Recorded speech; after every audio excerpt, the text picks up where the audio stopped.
everyone and welcome back to my channel. It's me again, Chelsea, and today I am bringing you my anticipated new releases for the rest of the year. Now this list is a bit iffy because there are books that I won't know about yet that will be coming out later.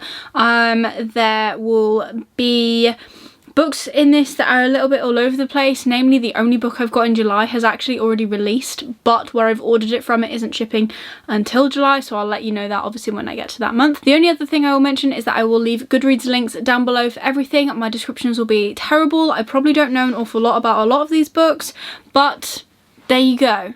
So let's get started. So first off, we have the month of June, and in this month I have 3 anticipated releases and I only haven't pre-ordered one of them. So the first book is The Box in the Woods by Maureen Johnson. There isn't a lot I can say about this. One, because I haven't read up to this point in the series, but I'm still anticipating it. And 2, it is the 4th and final book in the series. So it is the final book in the Truly Devious series. So in the first book we are following a young girl called Stevie who has just got into this very special school, the Ellingham Academy, and this school wasn't really set up to be like a normal school where you attend lessons. It is kind of for elite students who are allowed to be set free and they're allowed to follow their passions. That is the premise of this, and the reason Stevie is here is because many years ago in like the 1930s I think it is, there was a murder here of a young girl and the abduction of Albert Ellingham, so the founder of the school's wife and daughter. And now Stevie in present day has decided that her main project for school is that Stevie is going to solve this cold case. And this book I really enjoyed. I think I gave it 4 stars or something. I loved it. I'm planning on reading the sequel The Vanishing Stair in June and then hopefully carrying on the series, so that although I will be a little bit later in reading this book, I will be up to date and have the full collection. The second book from the month of June is Monsterous Design by Kat Dunn, and this again is a sequel. This is the sequel to Dangerous Remedy, which came for me in one of my subscription boxes last year. I loved it. I'm currently still reading the arc of this, so even though I'm going to have read it before it comes out, I will still want a special edition copy to match my original, so that is in the post. That is going to be here, which is fantastic. And Dangerous Remedy, we are following a group of misfits that have all come together essentially to create the Battalion of the Dead. So their aim is to set free people that have been put up for execution during the French Revolution. So it is a historical fiction. It's kind of a fantasy sci-fi. There's a lot of description about experimentation and all that kind of thing. If you like reading about that, I highly recommend it. If you enjoyed The Strange Case of the Alchemist's Daughter by Theodora Goss, I also recommend it. It's kind of got a similar sort of vibe. And the third book that I've pre-ordered for the month of June is Ace of Spades, but I have got that pre-ordered from Illumicrate because they have done a special debut box for it. I don't know an awful lot about this book. I know it's a YA and I know it's a thriller, so I am all in, but I'm just going to read you the summary that is on Goodreads so that you can get a feel for the book. So the Goodreads description says, an incendiary and utterly compelling thriller with a shocking twist that delves deep into the heart of institutionalized racism from an exceptional new YA voice. Welcome to Nevius Private Academy, where money paves the hallways and the students are never less than perfect. Until now, because anonymous texter Aces is bringing 2 students' dark secrets to light. Talented musician Devon buries himself in rehearsals, but he can't escape the spotlight when his private photos go public. Head girl Chiamaka isn't afraid to get what she wants, but soon everyone will know the price she's paid for power. Someone is going to get them both, someone who holds all the aces, and they're planning much more than a high school game. So I read that, drew me in, automatically pre-ordered it. Very excited for that book. So now we're moving into the month of July, and like I said, this book actually is already out, but I've pre-ordered it from Fairyloot and this is when it ships, and that is Namesake, which is the sequel to Fable, and I am looking forward to reading this. I quite enjoyed Fable. In Fable, it's kind of like a pirate story. You're following a young girl and she has been abandoned on this island where she's kind of had to fend for herself until she can earn enough money to kind of get off the island and go and search for her father. And her plan is once she gets off the island, she will find her father and demand a favour that he promised her many years ago. So yeah, I really enjoyed it. I thought it was quite good, so I'm looking forward to reading the sequel. I've seen the covers of the books as they have come out, so the original ones are basically a face that joined together, so I'm interested to see what Fairy Loot will do with their edition. I only have one book that I'm currently looking forward to in the month of August, as far as I'm aware, and that is As Good As Dead by Holly Jackson, which is the third and final book in the A Good Girl's Guide to Murder trilogy. There is also a short story called Killjoy that was released for World Book Day, which was amazing. I loved it, so I'm really looking forward to the final book. We are still following Pip throughout another kind of mystery that has befallen her, I guess. In the first book, we are following a young girl called Pip who has decided to do her EPQ project on a murder that took place 5 years ago that is essentially already solved, and it was said that the boyfriend murdered the young girl, and this just doesn't sit right with Pip. She doesn't think this is true, and she just goes through the whole book trying to solve that mystery, and it was amazingly done. I absolutely loved it. Recommend it to anyone. YA thriller.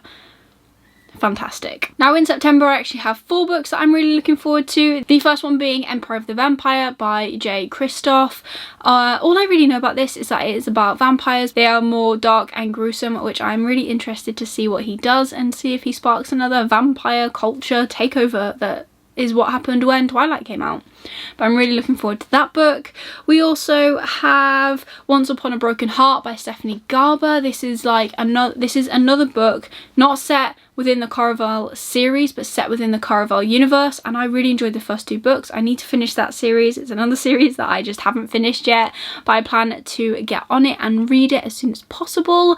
I don't really know a lot about it. I'm pretty sure it mentions that the Prince of Hearts is included in this book as well, which again, I'm really interested to learn more about him as he's been mentioned in the series before, and I think that it will be a really good read, and I'm interested to see if it pops up in one of the subscription boxes for September. The next book that I'm excited for is Gods and Monsters by Shelby Mulholland, which is the third and final book in the Serpent and Dove series.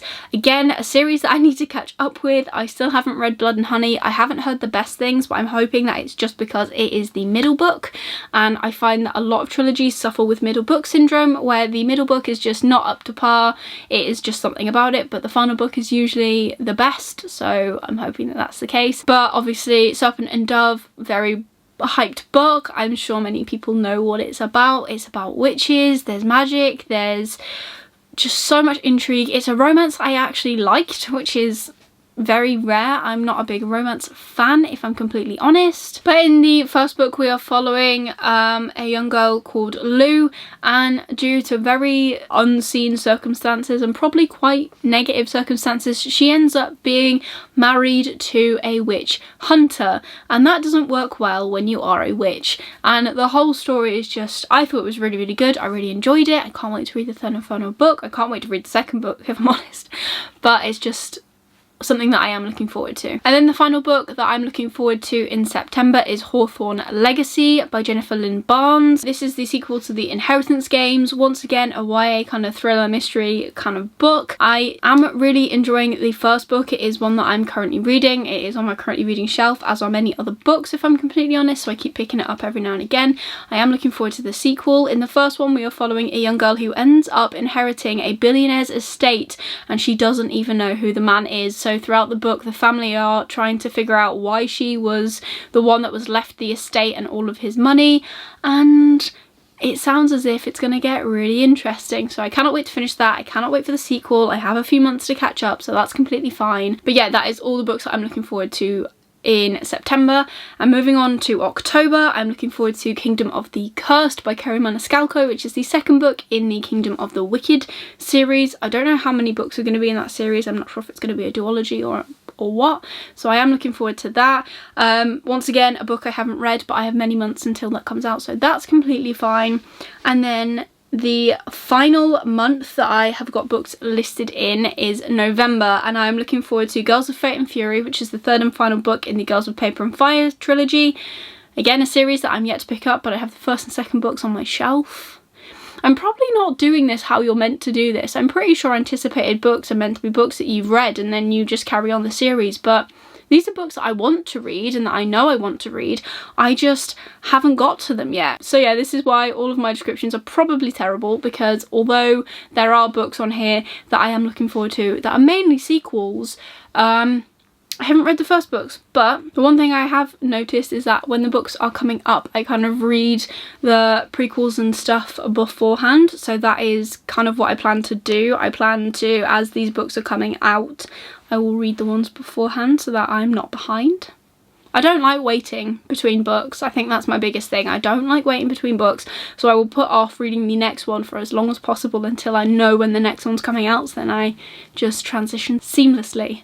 That is the plan. And then the final book on this list that is coming out in November is Our Violent Ends by Chloe Gong. Again, a sequel for a book that I have not read yet. I haven't read These Violent Delights, but it sounds amazing. It is a Romeo and Juliet retelling set in 1920s Shanghai, and there are gangs involved. Sounds like it's going to be up my street, but I'm hoping to read that over the next couple of months, and then I can pre-order that book. But yeah, those are all of the anticipated reads that I have coming out shortly, or over the course of the next few months. I probably will film another one of these maybe in a couple of months when I have a bigger list of books that I am looking forward to. But at the minute, that is the concise list that I have got going. As you can see, a lot of the first books I have not read yet, but we're going to change that. We're going to get onto that. This is why I have my magical spreadsheet. If you haven't seen my own TBR spreadsheet, I'll link it up here for you. I have a spreadsheet that I keep track of my own TBR. It kind of tells me like how many books I've read and what genres I have on my shelves and page count and blah blah blah. So be sure to check that out if you want to know how I kind of keep track of how big my TBR is currently growing. But yeah, that's everything for today's video. Please give it a thumbs up if you liked it. It really helps me and my channel. Leave me a comment down below. What books are you anticipating? Have you got books on your list that you are anticipating that you have not read yet? Please make me feel better. Tell me I'm not the only one who anticipates sequels for books that I'm yet to read. I can't be the only one. If you want to see more of me and, you know, keep up to date with when I read the first books in these series with the sequels coming out soon, please consider subscribing down below and ringing that notification bell so you get notified every single time I upload new videos. I currently upload on a Wednesday and on a Sunday, so be sure to stick around for more bookish content from me.